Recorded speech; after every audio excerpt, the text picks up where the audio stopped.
Assalamualaikum warahmatullahi wabarakatuh. Waalaikumsalam warahmatullahi wabarakatuh. Perkenalkan, nama saya Siti, yaitu yang ikut pelatihan coding atau KA, kecerdasan artifisial. Kita hidup di era digital pada saat ini ya Bapak Ibu ya. Nah, makanya dari itu kita adanya mapel coding dan kecerdasan artifisial. Tapi mapel coding itu bukan mapel wajib, hanya mapel pilihan.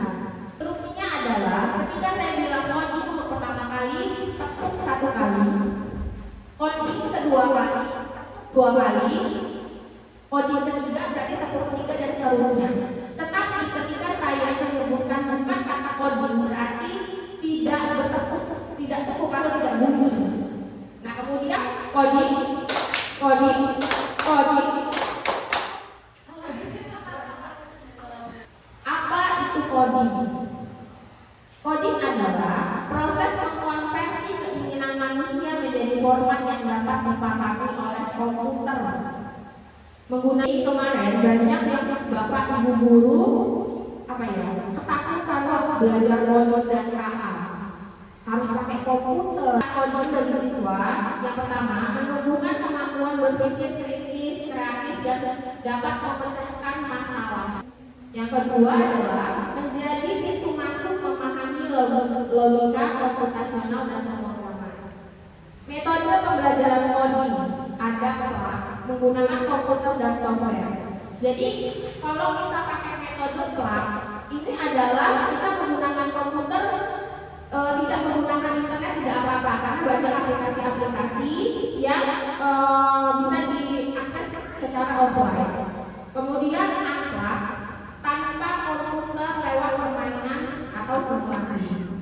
Yang terakhir adalah internet based lewat platform interaktif. Kalau ini yang ketiga harus menggunakan internet dan komputer. Tapi kita lebih fokus dulu sementara untuk dasar coding dan KA, yaitu untuk unplug-nya tanpa komputer lewat permainan atau simulasi.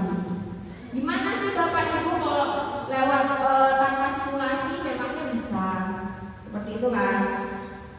Nah, kenapa sih? Karena kan banyak nih sekolah-sekolah yang mungkin belum ada Chromebook atau Chromebooknya masih sangat minim. Kemudian akses internet juga masih sulit. Ada yang sekolah-sekolah yang tidak mempunyai akses internet. Jadi kita pakai yang namanya unplug. Unplugnya seperti apa Bu contohnya? Ini adalah LKPD code untuk unplug atau tanpa internet. Ini bisa diberikan sebenarnya kan coding itu untuk fase C. Tetapi untuk perkenalan mungkin bisa dari fase B, kelas 3, kelas 4, mungkin bisa ya di awalnya. Nah, diharapkan Bapak Ibu ini adalah instruksi saya misalnya. Kira-kira anak-anak paham nggak disuruh ngapain? Makanya kita harus belajar coding tadi. Kalau misalnya nih Bapak Ibu ngasih LKPD, pasti Bapak Ibu akan menjelaskan. Anak-anak, misalnya ini nomornya 3 berarti berwarna kuning. Harus ditarik ke nomor 8 yang berwarna abu-abu, misalnya seperti itu. Nah, diharapkan siswa tidak bertanya seperti itu lagi dan kita tidak menjelaskan instruksi itu lagi. Jadi dari instruksi yang ini itu sudah dipahami oleh siswa.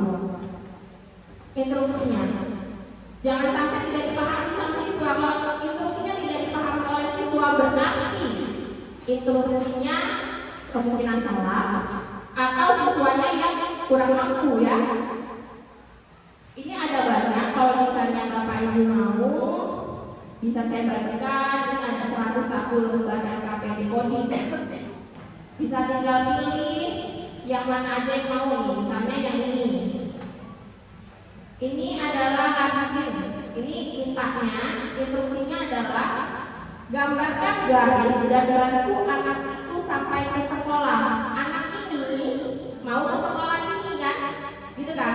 Nah, anak-anak disuruh membuat garis labirin ini agar menuju ke sekolah ini. Sebenarnya instruksi sangat mudah, tapi kadang-kadang siswa yang malas baca, ini harus gimana Bu gitu. Nah, itu tugasnya guru untuk mahasiswa bahwasanya dibaca loh nah. Ini mudah gitu. Ketika dia baca dia akan paham.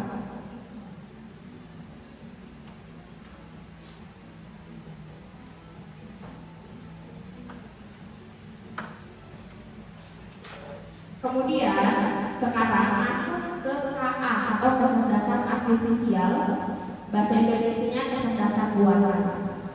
KA adalah teknologi yang memungkinkan komputer, aplikasi atau robot untuk berpikir dan bertindak secara cerdas, seperti menjawab pertanyaan, mengenali gambar, suara, bahkan memahami bahasa manusia. Contoh yang sering kita gunakan, asisten suara. Pernah nggak Bapak Ibu menggunakan asisten suara? Yang Hai Google, apakah hari ini cuacanya cerah? Misalnya gitu. Hai Google, tolong dong tunjukin apa misalnya gitu. Dan Hai Google, saya hari ini lagi marah, kira-kira solusinya apa ya? Misalnya kalau mau curhat nih, banyak nih ibu-ibu yang nggak punya teman apa chat-chatan curhat aja di Google. Nah itu secara tidak langsung, secara kita tidak tahu ya, kita sudah sangat banyak memanfaatkan KA. Kemudian yang kedua adalah Google Translate. Google Translate. Nah Google Translate ini digunakan ketika Bapak Ibu guru harus mengajar, salah satu contohnya mengajar mapel bahasa Inggris. Karena kita bukan jurusan bahasa Inggris, kan kita nggak tahu ya bahasa Inggrisnya itu apa, ini apa, ini apa. Akhirnya kita menggunakan Google Translate. Kemudian membuka handphone dengan wajah. Bapak Ibu, handphonenya dengan wajah semua membukanya atau dengan sidik jari? Sidik jari. Ada beberapa yang sidik jari, ada yang beberapa menggunakan wajah ya. Nah itu adalah kecerdasan artifisial. Apa kita sadari itu banyak sangat memanfaatkan kecerdasan artifisial itu tersebut. Nah contoh lagi di sekitar kita nih masih ada Google Maps. Google Maps kita sering pakai kalau nggak tahu apa. Kemudian YouTube menyediakan video sesuai minat. Ada yang pernah nyadar nggak sih Bapak Ibu? Kalau misalnya kita buka video YouTube, kita lagi suka misalnya video-video AI yang kucing lagi ngomong, misalnya, terus apa namanya nenek-nenek lagi naik motor real, sering kan lihat itu dari AI. Nah, kenapa ketika kita buat YouTube, kita cari-cari itu di YouTube, terus kita masuk ke TikTok, biasanya muncul lagi pencarian yang seperti itu. Terasa nggak Bapak Ibu? Apa yang kita minati? Atau kalau belanja di Shopee, misalnya kita mau cari baju batik, nanti kita buka Lazada, dia akan muncul baju batik lagi. Ya kan? Itu tadi itu kecerdasan AI. Ada yang bilang Pak, jangan-jangan handphone saya ngopi. Kok bisa tahu yang saya mau gitu kan? Padahal bukan seperti itu. Tetapi itu AI. Dia apa ya? Mengidentifikasi apa sih yang kita lagi inginkan, apa sih yang lagi kita mau. Makanya dia muncul-muncul terus yang kita sukai. Kemudian generasi muda tadi apa namanya tuh pembuka apa namanya? Unlock handphone mudah menggunakan wajah. Nah Bapak Ibu pernah nggak menggunakan ChatGPT? Sering. Bagaimana Bu? Pernah menggunakan ChatGPT? Pernah. Kira-kira kalau supaya ChatGPT ngerti gimana cara nulisnya? Ceritain apa yang kita butuhin ya. Ceritain apa yang kita butuhin. Karena kalau misalnya kita cerita buatin dong modul ajar, nggak bisa, nggak ngerti. ChatGPT-nya dia hanya buatan manusia. Maka dari itu ketika tadi Bu Iin bilang FTP-nya sangat banyak, ChatGPT bisa membantu para bapak ibu guru untuk membuat FTP tadi seperti Bu Iin. Tapi kita jangan semata-mata percaya, tapi kita analisis dulu. Dia kan buatan manusia, dia kan hanya robot istilahnya, kita yang manusia. Jadi kita teliti dulu. Mengapa guru perlu memahami AI? AI sudah masuk dalam kehidupan anak-anak sejak dini. Benar gak? Anak-anak masih kecil udah dikasih handphone, suka masalah sejak dini. Makanya kita mengajar harus sesuai dengan zamannya. Kalau tidak sesuai dengan zamannya, kita tidak bisa menyiapkan anak-anak didik kita di masa yang akan datang. Dia akan kebingungan nantinya. Jangan sampai anak-anak kita di luar sana setelah mereka dewasa tidak mendapatkan pekerjaan. Sebenarnya pekerjaan bukan hanya duduk di kantor, kemudian bukan hanya dokter dan polisi dan lain sebagainya, atau kasir di Indomaret atau apa gitu. Pekerjaan bukan seperti itu aja, banyak. Diharapkan anak-anak bisa nantinya ke depannya mungkin kalau di jenjang SMP dan SMA dia lebih dalam tentang codingnya. Kayak misalnya bisa membuat aplikasi, itu bisa menjadikan penghasilannya. Kemudian bisa menjadi konten kreator mungkin, itu menjadi pekerjaan pada saat ini. Kemudian AI bisa dijadikan topik proyek kreatif, diskusi, dan game edukatif. Yang terakhir, menumbuhkan literasi digital dan berpikir kritis siswa. Ini perbedaan AI dan manusia. Udah tahu lah ya, AI dibuat oleh manusia, di mana manusia lahir dengan kecerdasan alami dan lain sebagainya. Nah, dengan kita belajar coding dan KA, itu kita diharapkan untuk berpikir komputasional atau berpikir secara komputer, guru maupun siswa. Proses berpikir untuk menyelesaikan masalah dengan efektif dan efisien, proses yang digunakan untuk merumuskan solusi dengan cara yang dapat dilakukan oleh komputer. Ada 4 pilar. Yang pertama, dekomposisi. Proses memecahkan masalah kompleks menjadi bagian-bagian yang lebih kecil, lebih dapat dikelola ini memungkinkan pendekatan yang lebih sistematis dan dalam memecahkan masalah. Apa masalahnya? Contohnya yang paling sederhana, memasak nasi goreng deh. Mungkin bagi ibu-ibu memasak nasi goreng sudah sangat mudah, tapi bagi orang yang tidak bisa memasak, bagi orang yang mungkin laki-laki ya yang tidak pernah memasak, itu akan sulit untuk memasak nasi goreng. Dia merasa itu rumit, pusing, kayak mana caranya supaya jadi nasi goreng. Nah, dekomposisi ini adalah solusinya. Apa itu? Memecahkan masalah dari yang terkecil. Contohnya, kalau buat nasi goreng itu butuhnya apa? Butuhnya mungkin bawang merah, bumbunya ya bumbu, kemudian telur, kemudian nasi misalnya gitu. Nah, abstraksi itu proses penyaringan informasi yang tidak perlu dan fokus pada data yang relevan, yang penting untuk memecahkan masalah yang dihadapi ini. Jadi ketika kita buat nasi goreng, kita nggak usah berpikiran, oh kita pakai teflon putih warna kuning atau warna merah, kita pakai teflon atau pakai wajan, nggak perlu berpikiran yang nggak penting. Fokus aja buat nasi goreng gitu. Jadi nggak usah berpikiran yang nggak penting banget gitu. Buat apa? Kemudian ada juga kalau kita belajar nih, nggak usah berpikiran pensil ini buatnya dari apa ya. Fokus aja ke materinya, misalnya penjumlahan. Ya fokus aja ke penjumlahan. Nggak perlu kita mikirin hal-hal yang nggak penting, dibuang aja dulu pemikiran hal-hal yang nggak penting. Ketiga, pengenalan pola. Kalau misalnya tadi saya kasih contoh sederhana yaitu tentang memasak nasi goreng, pengenalan polanya gimana? Pengenalan polanya yaitu ketika kita masak nasi goreng itu mirip dengan mie goreng, itu pola sama, hanya beda bahan bakunya. Kalau misalnya ngajarin siswa tadi polanya, ketika kita berantakan bukunya, polanya adalah menyusun buku itu berdasarkan kapelnya misalnya, atau berdasarkan jenisnya deh. Nanti siswa akan mengerti sendiri nih, berpikir komputasional. Kemudian yang terakhir adalah algoritma, yaitu langkah-langkah menyusun langkah-langkahnya. Kenapa langkah-langkah harus disusun? Agar bisa digunakan untuk orang lain. Misalnya tadi menyusun buku. Nah, ketika kita menyusun langkah-langkahnya, taruh buku di bawah, kemudian susun buku berdasarkan mapel dan jenisnya. Ketika digunakan oleh adik kelas kita, misalnya adik kelas anak-anak, itu akan mudah dipahami karena ada instruksinya.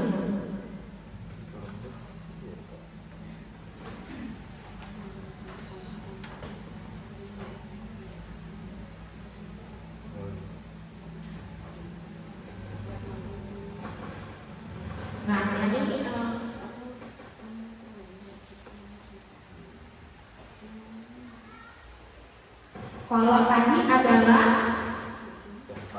akhlak untuk mengajarkan anak-anak menggunakan RKPD, tapi kita ada nih yang aktivitas fisik untuk mengajarkan coding atau KA, yaitu gunakan aktivitas langkah-langkah algoritma manual. Kita siswa memberikan instruksi tertulis ke temannya untuk membuat teks atau menuju ke meja guru. Ini melatih mereka berpikir urut dan logis. Misalnya satu instruksi atau membuat coding, kemudian yang temannya adalah robotnya. Kita akan meminta siswa misalnya 2 kali belok kanan, dia akan 2 kali belok kanan, dia akan mengikuti instruksi kita. Nah, instruksi kita akan untuk menuju ke meja guru. Nah, dengan instruksi itu kira-kira temannya itu mampu nggak sih menuju ke meja guru? Itu kalau misalnya kita nggak mau pakai RKPD yang tadi, kalau misalnya kan kadang-kadang anak-anak senang ya kalau misalnya aktivitas fisik, senang ya. Kemudian yang kedua, ini permainan robot tadi sama aja sebenarnya. Nah, ini perkenalan AI lewat diskusi dan simulasi. Contohnya, siswa menebak hewan berdasarkan ciri yang diberikan guru, lalu jelaskan bahwa AI belajar mengenal pola seperti itu. Nah, ini Bapak Ibu, aplikasi yang diperlukan guru di era digital. Yang pertama ada ChatGPT, Meta AI, Gemini, kemudian Canva AI, Quizzes. Dari semua aplikasi kan ada banyak sebenarnya. Ada nggak yang pernah Bapak Ibu gunakan? Pertanyaan dilarang bikin ChatGPT error. Apa pertanyaannya? Buat modul ajar dong. Ini lebih baik ketika kita minta buat modul ajar, prompt-nya atau perintahnya. Saya Sylvia Indrayani SPD, guru di SD Negeri 3 Simarwan ini mengajar kelas 5 pada mata pelajaran coding dan kecerdasan artifisial. Saya ingin membuat RPP dengan pendekatan deep learning. Pembelajaran berpusat pada siswa, menekankan pada aktivitas aktif, kreatif, dan pemecahan masalah. Tolong bantu saya menyusun RPP tersebut secara lengkap, mulai dari identitas RPP, tujuan pembelajaran dengan level plot C4 sampai C6, kegiatan pembelajaran sesuai pendekatan deep learning, penilaian sikap, pengetahuan, keterampilan, media dan sumber belajar. Topik pembelajaran pengenalan coding dan kecerdasan artifisial dalam kehidupan sehari-hari. Gunakan bahasa sederhana, komunikatif dan sesuai dengan karakter siswa SD kelas 5. Ini prompt-nya Bapak Ibu. Nah, ada satu tips nih ketika kita mau membuat prompt atau perintah ini agar kira-kira perintah kita udah benar belum sih? Bisa dipahami oleh komputer nggak sih? Ada 2. Yang pertama adalah kasih bawahnya, apakah prompt AI yang saya buat sudah tepat? Anda tanya. Kita bertanya nih, kembali tanya, kita sudah buat prompt atau perintah. Kira-kira perintahnya itu udah benar belum sih menurut komputer? Kemudian yang kedua, berikan rekomendasi tanda sebagai game. Karena ketika siswa nih lagi belajar matematika, ada gamenya pasti sangat suka. Kita masuk ke AI Canva. Kemudian kita buat kode untuk saya. Ada yang prompt-nya Bapak Ibu. Kemudian tadi saya sudah punya prompt-nya Bapak Ibu. Tadi saya jadi buat prompt-nya Bapak Ibu, ini prompt-nya. Kemudian kalau misalnya kita sudah punya prompt-nya, kita paste ke sini. Kita paste, kemudian kita oke. Dia akan melakukan coding. Sudah jadi. Halo, aku Citra. Mulai petualanganmu. Nah, ini adalah gamenya. Jadi ada levelnya. Kalau begitu, saya akhiri Bapak Ibu. Wassalamualaikum warahmatullahi wabarakatuh.